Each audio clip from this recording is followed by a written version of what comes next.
So here we are looking at the sagittal section of the head and neck region. Above we have removed the skull, and here you can see the cranial cavity. So here you have the anterior cranial, the middle cranial and the posterior cranial fossa. Here you can see the petrous part of the temporal bone, the internal auditory meatus. Now moving down, here we can see this is the region of the nasal cavity. Here we can see this is the region of the oral cavity. Behind the nasal cavity we have the nasopharynx. Behind the oral cavity we have the oropharynx. Below the level of the epiglottis we have the pharynx. Anteriorly you can see this is the voice box or the larynx. Now coming to the roof of the nasal cavity, here you can see this is the frontal bone, and within the frontal bone you can find a hollow space, that is the frontal air sinus. Behind, as you move, you can find this is the sphenoid bone, and also within the sphenoid you have a large empty space, that is the sphenoid air sinus. Now moving to the nasal cavity, here we can see this is the superior concha, this is the middle concha, and finally here you can see the inferior concha. This concha are the bony projections from the lateral wall of the nose, which greatly increase the surface area and produce the turbulence in the inspiration phase of respiration. Now this nasal cavity, as you can see, is separated from the oral cavity by this structure known as the palate. The anterior part we have the bony hard palate, and posteriorly we have the muscular soft palate. Now this bony hard palate, it is formed by the palatine process of the maxilla and the horizontal plate of the palatine bone.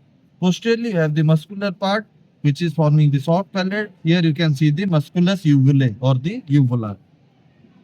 In the oral cavity you can identify anteriorly this is the cross section of the mandible.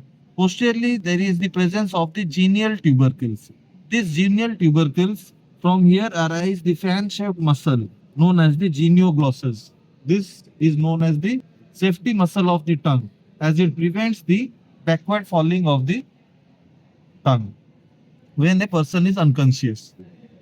Now, if you look at this oral cavity, behind you can see this arch coming from the palate to the tongue.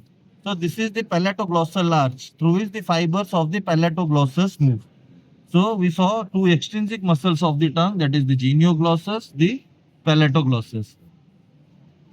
Similarly, below here we can feel a bone which is the hyoid bone. This hyoid bone is also giving rise to few fibers. This is known as the hyoglossus, the fibers of the hyoglossus. So these are the three extrinsic muscles. Another extrinsic muscle which comes from the styloid process, that is the styloid process, styloglossus.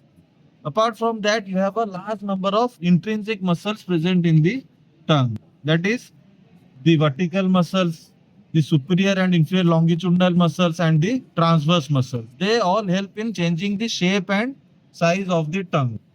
Whereas the major movements, they are formed by the extrinsic muscles. Now, apart from that, we know the tongue, it is divided into the anterior 2/3 and posterior 1/3. In between, we have a V-shaped sulcus terminalis. At this sulcus, we have the large papillae known as the circumvallate papillae. We can see one or two circumvallate papillae here. So this will be the line of the sulcus terminalis. Behind is the posterior 1/3. So this anterior 1/3 of the tongue, it is going to get its spatial sensation. The spatial sensation fibers are from the chorda tympani, whereas the general sensation fibers, they are from the lingual nerve. Posterior 1/3, both the spatial and general sensation, they are provided by the glossopharyngeal nerve. Whereas posterior most part, there is the superior laryngeal nerve. Superior laryngeal nerve, a branch of the superior laryngeal nerve, it is going to supply this posterior most part, the internal laryngeal nerve.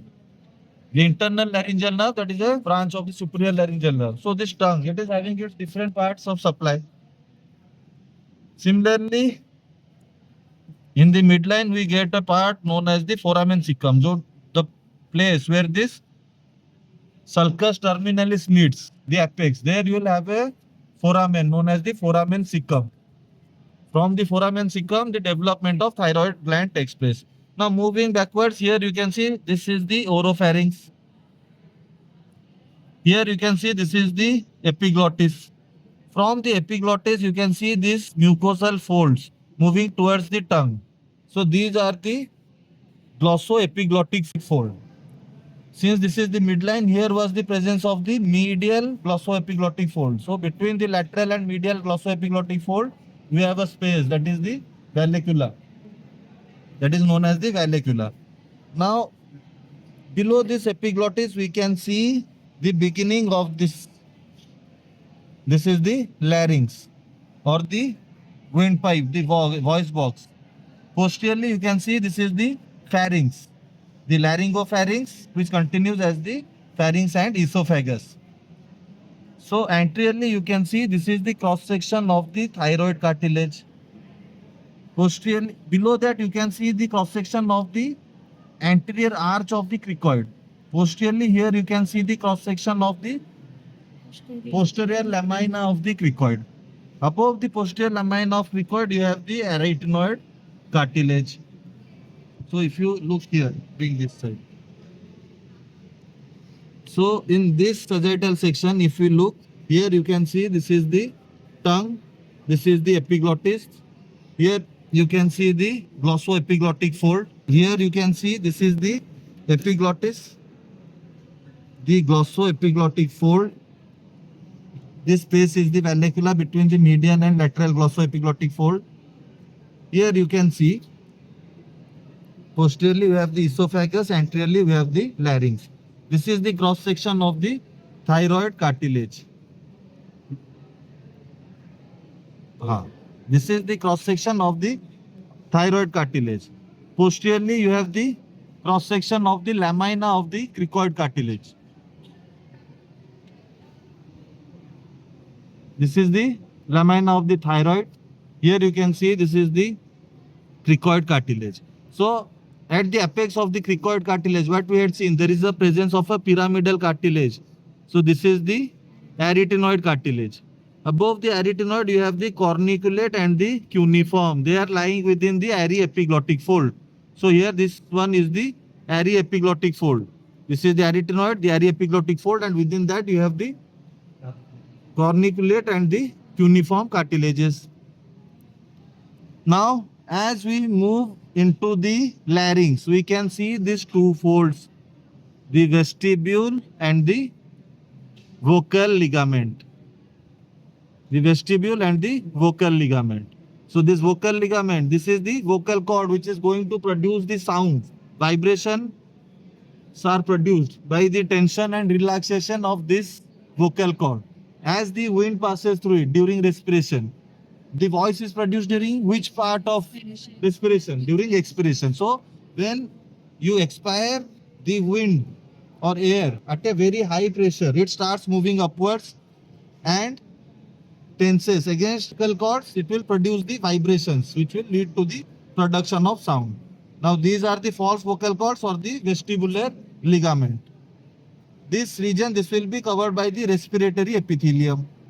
Now posteriorly you can see here you have the region of nasopharynx, continues down. Here you have the oropharynx, and this is the laryngopharynx, finally the pharynx. So the pharynx will have the muscles all around it having the different constrictor muscles, the superior, middle and the inferior constrictor muscles. It will be lined by the stratified squamous epithelium till the upper 2/3 of the esophagus. Lower 1/3 of the esophagus will have the digestive epithelium. Coming to the nasal septum, we have removed the nasal septum which is formed by the perpendicular plate of the ethmoid, the septal cartilage, the vomer, and now you are looking at the different conchae. So here you have the superior concha, the middle concha and the inferior concha. In between you have the superior meatus, middle meatus and the inferior meatus. Now the most important structure you see is in the inferior meatus. We see the structure. This is the hiatus semilunaris. The frontal layer sinus which is present just anterior superior to it drains through the frontonasal duct to the anterior part of this superior concha, middle concha and the inferior concha. You have the superior meatus, the middle meatus and the inferior meatus. Now the most important structure, the sinuses surrounding the nasal cavity, they open mostly into the middle meatus. So if I reflect this concha, middle concha, you can see this semilunar structure known as the hiatus semilunaris. Now on the anterior aspect will be the opening of the frontal air sinuses. On the middle aspect, it will be at the middle, there will be the opening of the anterior ethmoidal air sinus. And on the posterior aspect, there will be the opening of the maxillary air sinuses. Now, above it, you can see this swelling. This is known as the bulla ethmoidalis. This bulla ethmoidalis has the opening of the middle ethmoidal air cells. Now, in the inferior meatus, we will have the opening of the nasolacrimal duct. In the superior meatus, we will have the opening of the posterior ethmoidal air cells. Here you can see this is the sphenoid air sinus. Just below that, along the middle meatus, along the inferior concha, if you see posteriorly, you will find the opening of the auditory tube or the pharyngotympanic tube. Soft palate, we can see the opening for the eustachian tube or the pharyngotympanic tube. Surrounding it, we have this elevated region known as the torus tubarius. Now, this region of torus tubarius, it is related to the tubal tonsils. Now, this region behind this nasal cavity is the nasopharynx. Within this nasopharynx, on this superior-posterior wall, we have the location of the pharyngeal tonsils. So, here you have the tubal tonsils on the torus tubarius, the pharyngeal tonsils on the nasopharynx. Now, moving to the soft palate, we can clearly see two mucosal folds moving down. One to the tongue known as the palatoglossal arch, one towards the pharynx known as the palatopharyngeal arch. So palatoglossal arch and the palatopharyngeal arch, in between you can see this is the palatine fossa for the palatine tonsil. So we saw the tubal tonsil, the nasopharyngeal tonsil and the palatine tonsil. Now the last group of tonsil that is left, that is present on the posterior 1/3 aspect of the tongue. Anterior 1/3, here we have the circumvallate papillae, behind that we have the aggregation of the lymphoid follicles. So this region will be the site of the lingual tonsils. So together these four group of tonsils, that is the tubal, the pharyngeal tonsils, the palatine tonsils, the lingual tonsils, of both sides they form a ring. Now students, you can see here you have this base of the sphenoid bone.